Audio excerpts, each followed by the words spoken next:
আজকে আমার মেয়ে আমার কাছে আবদার করেছে ও টোটো করে ঘুরতে যাবে না, ও যাবে টেম্পো করে ঘুরতে।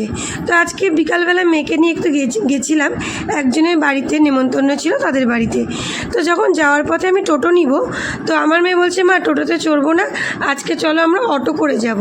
তো যেহেতু আমরা বাইরে টাইরে খুব একটা ঘোরাঘুরি করি না, বাইরে রায়গঞ্জের বাইরে খুব একটা কমই বেরোই, রায়গঞ্জেই থাকি, তো এদিক ওদিক গেলে আমরা সাধারণত টোটো করেই যাই।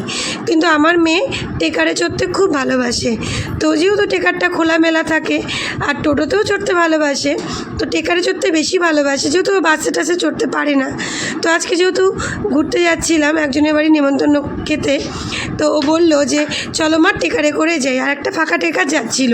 তো আমি দেখলাম টেকারটা তো ফাঁকাই যাচ্ছে, চলো তাহলে যাওয়াই যাক।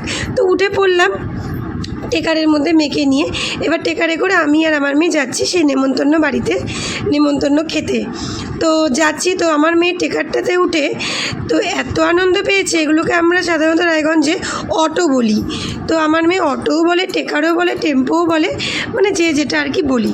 তো সাধারণত আমরা অটোই বলে থাকি। তো এই অটোটা করে আমরা যাচ্ছি ঘুরতে, মানে নেমন্তন্ন বাড়িতে। তো এটাতে উঠার একটাই কারণ আজকে, যে আমার মেয়েকে আনন্দ দেওয়া। তো ও উঠে খুবই মজা পেয়েছে, আর দেখো ওকে মজা দিতে পারাটাই আমার একটাই কাজ। তো আমিও উঠে গেলাম টেকারে।